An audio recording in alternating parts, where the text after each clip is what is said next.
pro Bolsonaro na igreja. Tem até hoje, na verdade. Tem né? até hoje. Tem até hoje. Inclusive, muita gente tinha dúvidas. Talvez não tinha tanta veemência na dúvida em relação a mim, porque eu postava a favor do Bolsonaro. Mas muita gente tinha dúvida porque eu gostava de contrapor muita coisa que eu achava errado. Muitas falas em meio à pandemia. Quando terminou a eleição, eu fui para muito púlpito, pastor Fábio. Eu fui para muita igreja. Eu fui para muitos congressos no Maranhão de enfrentar e falar do perigo Lula, do que seria seu terceiro governo, a ponto de perder. Eu perdi oportunidades, eu perdi portas e eu sacrifiquei meu ministério sabendo que estava com a verdade, do que estava defendendo, mas eu dizia à minha esposa, a minha defesa, a minha luta vai até fechar as urnas. Eu falo abertamente que a eleição foi roubada, não estou falando de manipulação, estou falando de roubo. Ou no processo eleitoral, ou como foi feito o processo eleitoral. Eu não estou culpando pessoas. Não, mas o próprio ministro, ele disse que eleição não se ganha, né? Eleição se toma, né? Eleição se toma, né? Não podia usar nada. O Lula fez lives agora aqui, apoiando bolos dentro do palácio. O Bolsonaro não podia fazer as lives dele.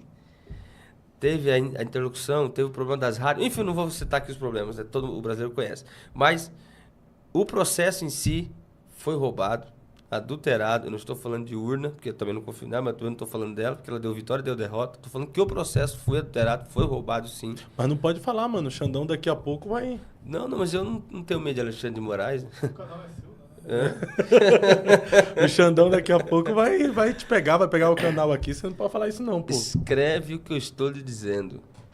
Alexandre de Moraes vai cair. Por que tu diz isso? Eu digo isso porque o poder que Alexandre de Moraes tem, ele não é explicável. Nenhum ministro teve 10% do poder que ele tem. Nenhum agente do Ministério Público fez. Acho que um procurador que foi se levantar contra o termo ali, não sei se era Jadote, uma coisa assim. Teve uma mulher também, Jadote, uma coisa assim, que fez 2 prescrições lá, o Ministério Público já queria afastar ela sendo a representante do Ministério Público. Então, qualquer um que tentou andar fora da linha, houve cortes, houve penalizações. Ele não anda fora da linha, ele nem tem linha. A Constituição, para ele, deve ser um livro que ele guardou lá nas suas gavetas. Ele simplesmente, ele é o procurador, ele é o pesquisador, o investigador, o consultor, o analisador, o julgador, o ratificador e tudo que é dor. Ele é tudo. Então, ninguém fala nada, ninguém diz nada. E esse poder só é dado a ele porque o Senado se cala e a mídia trabalha com ele. Mas os outros ministros também estão em concordância com ele. Eu não diria concordância, porque um não tem poder de se levantar contra ele. Gilmar Mendes acabou de soltar agora. Não sei se vocês viram. Foi 11 de ontem. Bolsonaro precisa ser julgado em 25 para que não haja tumulto em 26. Vírgula, existem provas materiais contra ele, suficiente para julgá-lo. Ele não vai ser o que vai sentenciar? Como é que ele está antecipando o julgamento? Isso pode, pastor? Então, Alexandre de Moraes tem poderes que nem a corte explica, ninguém para ele. Mas tu disse que ele vai cair. Vai cair. Vai cair. Você pode escrever o que eu estou te falando. Quem vai derrubá-lo?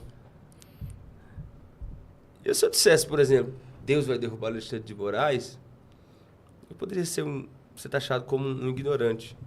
Porque eu, inclusive, eu não me lembro se eu citei isso nos Gideões, quando eu estive lá com você, numa mensagem, inclusive, que foi retirada do ar, que não vale a pena a gente tocar no assunto. Mas eu disse que essa expressão Deus derruba, ela não tem respaldo bíblico. Essa expressão, né? Deus derruba, Deus abate, isso não está na Bíblia. Existem 2 textos que muitos ignorantes usam, que está na Epístola de Tiago, Deus abate soberbo. Sim. E do profeta Jeremias 18. Porém, no original, Deus abate ali. Não é Deus abate da ação de Deus bater para você cair. É Deus solta. Porque Deus não precisa te bater para cair, pastor Fábio. É só Ele te soltar. Faz um podcast sem Ele. Cria um projeto sem Ele. Dirige sem Ele. Prega sem Ele. Administra sem Ele. Sabe o que Ele faz para você cair? Ele tira a mão. Só solta. Vai, só solta. Então esse Deus que sai batendo nos outros não existe. Ele cria princípios. Viveu o princípio, ele te abençoa. Não viveu, ele cruza os braços, te solta. E você cai. O segundo texto, Jeremias 18. Jeremias 18, porque quebrou. O vaso que estava na mão do oleiro se quebrou. Não tem ação da mão quebrando. A mão está parada, só que ele solta o vaso e ele se quebra. Aí a ação do vaso é qual? Vai lá e refaz. Refazer é com ele. Quebrar? Não. A ação do oleiro é refazer, né? Quem se quebra somos nós. Então dizer que Deus vai descer do céu, vai pegar Alexandre de Moraes. Não. O Alexandre de Moraes que está quebrando princípios e vai cair dentro, não sei se é o maior, mas penso até que seja o maior. Das lindas mensagens do Elcio, né? Sobre os atributos de Deus. É a justiça. Ele colocou lá. É que talvez ele não vai mexer, né? Porque o seu canal é muito forte entre os evangélicos, né? Mas ele talvez não atinja, e não estou fazendo isso para atingir, mas se ele pudesse ter a coragem de responder, e ele está falando com jurista. Eu não sou ao concurso na área de jurisdição de nada, mas se ele pudesse ir numa entrevista responder alguém, leva alguém mais capacitado ou que tenha uma ferramenta de mídia de nome maior que a nossa, para ele responder algumas perguntas, as quais eu destaco. Ele coloca sob sigilo toda essa investigação do dia 1º, do dia 8. Do dia 8, né? E a nossa Carta Magna diz que você não pode prender ninguém sem que os advogados tenham direito aos autos. Nenhum advogado tem direito aos autos. Nem o advogado do presidente Bolsonaro e nem o advogado que foi candidato a vice, que está preso agora. Ele foi preso agora, como é o nome dele? O Mourão? Não. O candidato a vice? Candidato a vice. De quem? Do Bolsonaro. Está preso agora. Quem é o candidato a vice do Bolsonaro? O Mourão era o Mourão, o vice. Agora o segundo... É o general Braga Neto. Braga Neto, é. O general Braga Neto foi preso, sabe por quê? Por uma reunião que ele teve, por uma carne que ele fez, uma janta, um café que ele teve na casa do pai do Cid, que é o que deu a delação. 1 ano antes do 8 de janeiro. Então eles pensaram, se 1 ano antes ele tá... Então vamos prendê-lo. Não tem base. É um absurdo, né? É um absurdo. Tá, isso é o primeiro. Segundo, ele prendeu... Eu fui ali agora, mas estou morando em Goiânia, eu passei a conhecer. Eu conversei com pastores na mesa, igual o senhor está aqui, pastor. Ele falou, eu tenho membros lá. Eu tenho gente trabalhadora lá, que foi lá fazer uma manifestação, que estava indignado como nós. Eu não fui porque eu estava aqui, outro porque estava lá, mas eles foram. Ali tem mulheres de 64 anos, condenada a 17 anos de idade. A foto mostra, Bíblia no peito, bandeira do Brasil. Aí prendeu essas 17 anos de cadeia, 64, vai para quase 80 anos. Uma senhora de idade, tem necessidade de prender. Aí você pega... E você não pode nem questionar, né? Oi? Você não pode nem questionar sobre os presos de 8 de janeiro, né? E o advogado do Silveira... Daniel Silveira. Daniel Silveira entrou com um pedido agora e o Alexandre de Moraes disse, vou lhe multar por excesso de pedidos. Você já viu isso em algum lugar da sua vida? Nós estamos vivendo tempos difíceis no Brasil. Não, tem mais uma, para que você possa mudar de assunto. Beira a ditadura judicial, né? Acho que já não beira mais não. Porque olha essa pergunta que eu vou lhe fazer. Se o Alexandre de Moraes, porque na minha opinião, Alexandre de Moraes é um dos cúmplices do 8 de janeiro. Eu sem nenhuma prova que você não pode prender alguém por pensamentos, né? Porque eles prenderam, porque disse que ia matar o Lula aí, porque eles fizeram uma reunião e ali eles conversaram pro celular, né? Aí desistiram, não fizeram mais. Ou seja, você ficou sabendo disso aí? Não fiquei. Disse que ia matar o Alckmin, matar o Lula, você viu isso? Não cheguei a ver não, pô. Disse que ia matar o Alckmin, matar o Lula. Estão presos aí, um monte de general aí, um monte de gente do exército, um monte de policiais, sabe por quê? Porque eles pensaram, mas desistiram. E a Constituição diz que você tem que ser preso pelo que é consumado. Tipo assim, eu vou falar os Já pensou se prender as pessoas agora pelo que elas pensaram, velho? Misericórdia, eu e você. Irmão. E com esse avanço da inteligência artificial aí que tá lendo até pensamento agora, e aí? Tá todo mundo perdido, velho. Para concluir, professor Fábio, eu não posso provar. Eu sei que nós estamos ao vivo, mas na minha concepção, na concepção do pastor Nelson Gonçalves, Alexandre de Moraes faz parte do movimento do 8 de janeiro. Posso falar por quê? Por quê? Eu gostaria que ele respondesse essa pergunta, que ele não vai responder nunca, né? Que não vai chegar lá. Mas Alexandre de Moraes faz parte, Eu não vou dizer que ele é o que arquitetou, né? Mas ele faz parte da organização criminosa. E eu vou te dizer por quê. Por quê? Se a ABIN recebeu a notificação de que teria gente demais, ônibus demais vindo. Primeiro, por que foi avisado 5 horas da tarde, 6 horas, o Lula pega um avião e vai para São Paulo? Segundo, o chefe o ministro da Segurança falou por dias e dias que não estava dentro do palácio. A Record solta o vídeo que ele estava. O Lula foi obrigado a demiti-lo, mas não foi preso. Lembra que foi pegar o vídeo dele ali? Sim, eu lembro. Terceiro, a ABIN pediu que convocasse parte do exército, colocasse cavalaria ali para poder fazer a proteção. Simplesmente o ministro evacuou, mandou sair todo mundo, deixou, sabe o quê? Segurança daqueles que trabalham diariamente ali cuidando de pessoas que vão ali para um documento, para uma documentação, anexar alguma pasta de algum ministério. Evacuou toda a polícia de cuidado, evacuou tudo. Quarto, vamos lá. Se ali era um ato do 8 de janeiro para dar golpe, sem uma faca, sem uma espada, sem uma arma, sem um cavalo, sem um cachorro, sem um gato, sem nada. Mas vamos ao pior, pastor Fábio. Eu gostaria de ouvir aqui a sua... Não que o senhor vai defender o Alexandre de Moraes, né? Mas talvez você possa ter uma visão que você diga, não, o senhor está totalmente errado, Alexandre de Moraes não é bandido. Você vai me provar que ele não é bandido agora. Sim, não, eu quero te ouvir, na verdade. Ele está condenando todo mundo, né? Então por que ele não colocou a polícia para prendê-los enquanto eles estavam ali na Praça dos Três Poderes, tomando conta, quebrando? Porque nós sabemos, não é defendendo não, mas me mostra aí no Brasil, na história, algum ato que a direita quebrou um poste. Mas eu te mostro a Fiesp em São Paulo, eu te mostro os ministérios na Esplanada, que a esquerda quebrou, o MST invadindo terra. Aliás, mostrar a esquerda quebrando, não só o país, mas as instituições é muito fácil. Mas nós acreditamos que não é a direita, ali eram infiltrados. É aí que eu penso que Alexandre de Moraes tem a mão. Não, nós agimos e a polícia entrou na hora e prendeu. Por que pediu, deu ordem? Que todos entrassem nos ônibus. Que todos entrassem nos ônibus. Para prender nos ônibus. Nos ônibus não estão os infiltrados, pastor Fábio. Você vai entrar no ônibus na caravana de Santa Catarina, sendo um infiltrado ali do Goiás, você vai entrar no ônibus... Você já aconteceu viajando em algum lugar de você parar nas paradas de ônibus e entrar no ônibus errado? Já aconteceu com você? Aí você entra e fala, esse não é meu ônibus, não. É o meu ônibus, não é não? Uhum. Por que a ideia partiu para poder pegar nos ônibus? Porque nos ônibus das caravanas vieram gente de bem. Gente foram presas que ficaram nos ônibus. Que ficaram, não, vocês vão que a gente fica daqui, não vamos assistir. Protestos pacíficos. Pacíficos. Gente de idade. Por quê? Porque se prendesse lá, ó, nós pegamos esse vândalo, aí pegamos esse de idoso, vamos separar aqui o julgamento? Ok, eles estavam sendo imparciais. Mas não. Deram ordem de evacuação. Deixaram os bandidos fugirem. Quando eles fugiram, agora pega os ônibus. Aí disseram, não, tinha que pegar os ônibus porque era muito ônibus voltando e nós tínhamos o controle dos ônibus. Então por que a Polícia Federal não fechou, pastor Fábio, para impedir que os ônibus chegassem? Tudo planejado para colocar no colo da direita, tudo planejado para colocar, porque eles sabem que a direita vai assumir o poder e vai desligar essa mamata de gastação que é feita com Lei Rouanet, que não precisa explicar, que é gasto com a mídia.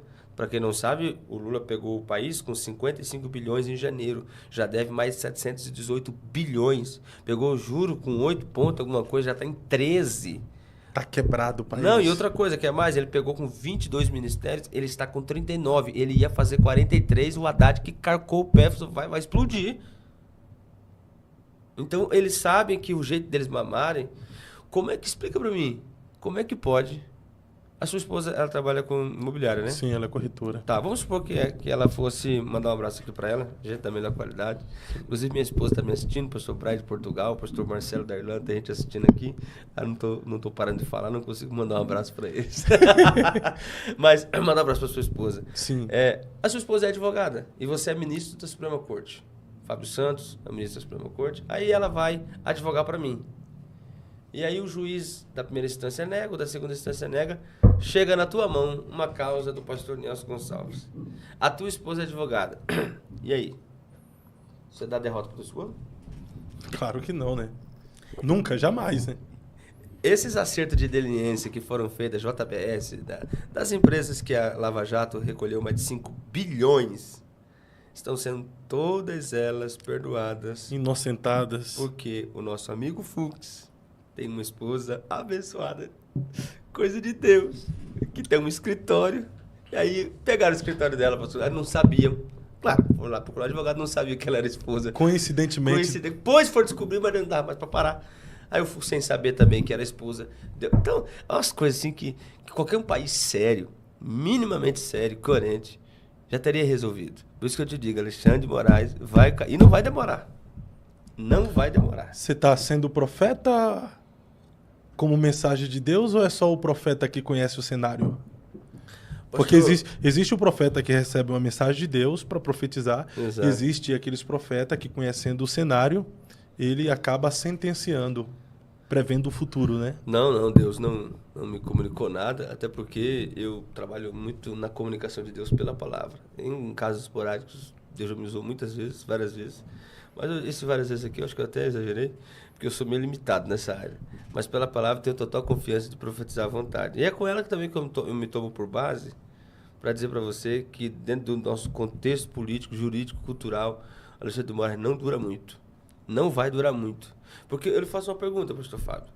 Hoje, eu respeito muito a posição do Antônio de Paula. Inclusive, quero mandar um abraço para ele. Antônio de Paula, respeito muito o senhor e sua posição, mas vou divergir do ponto de vista da liberação. É que são dois mundos, né? Então, eu não vi por completo, eu vou assistir a sua entrevista, mas pelo pouco que eu vi, eu não sei se ele falou que o Bolsonaro não virá candidato ou se ele não se tornará elegível, eu não me lembro. Não, ele falou que o Bolsonaro não se tornará elegível. Ele vai continuar inelegível. Aí eu vou contra ele.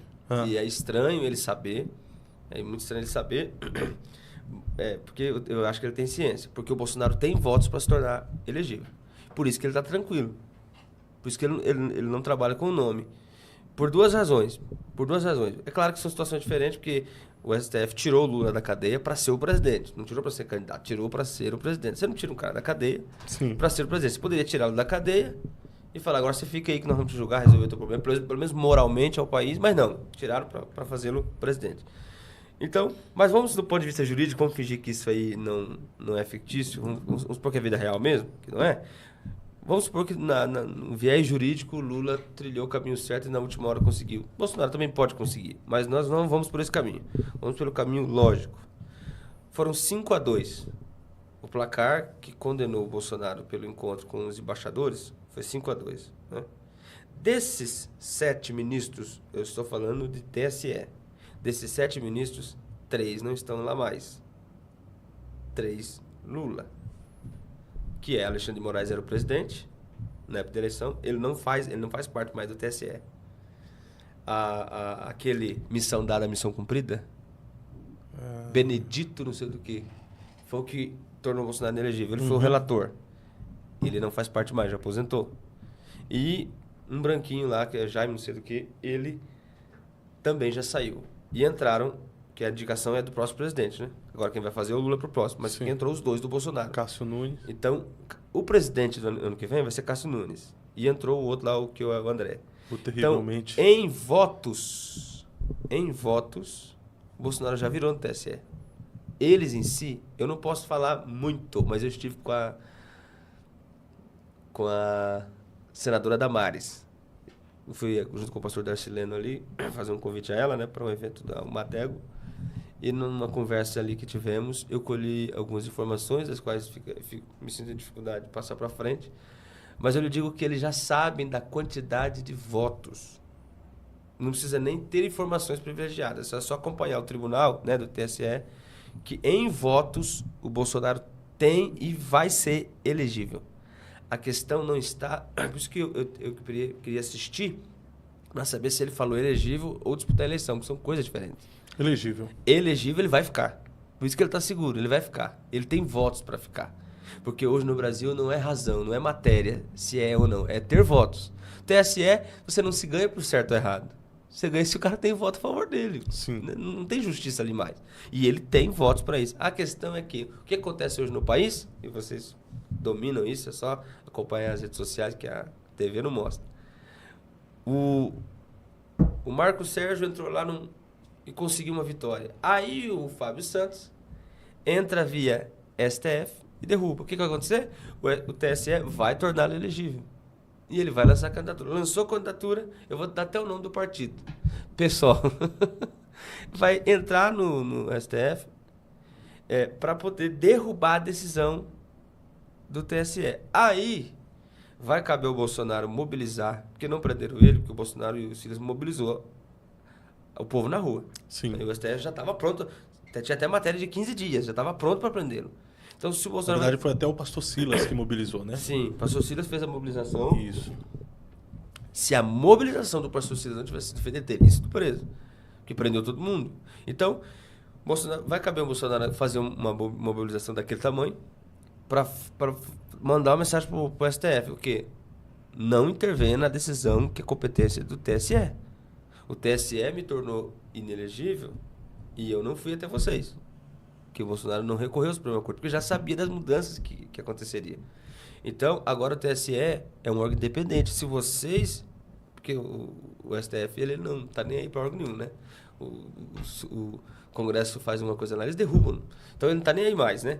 Então, intromissão é uma coisa que ele sabe fazer bem. Mas o Bolsonaro vai tentar fazer o quê? Eu penso, né? Pegar o povo, jogar na rua e dizer assim, deixa a decisão do TSE. Eu penso que o STF, por mais pressionado que seja, com a baixa popularidade do Lula, não sei se vocês vão criar um nome até lá, porque as próprias pesquisas do Lula não são nossas, né? Tá dando a bancarrota dele. É muito tiro no pé. É muito tiro no pé. Então, não sei se o TSE... Porque eles não têm um nome, porque eles tinham um nome na cadeia, injustiçado, vamos tirar ele injustiçado, vamos trabalhar a medida que fizerem, vamos mexer na campanha, vamos ferrar o Bolsonaro e tal. Enfim, agora eles não têm mais muita matéria na mão, pastor Fábio. Então, o TSE vai ter que tomar uma decisão.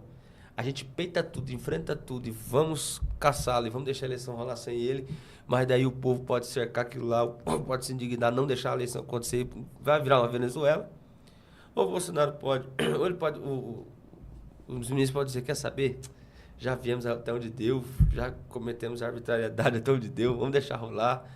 E aí segurar esse homem por mais 4 anos. Ou o próprio STF vir com tudo e o Bolsonaro recuar e colocar alguém. Mas elegível, ele vai ficar.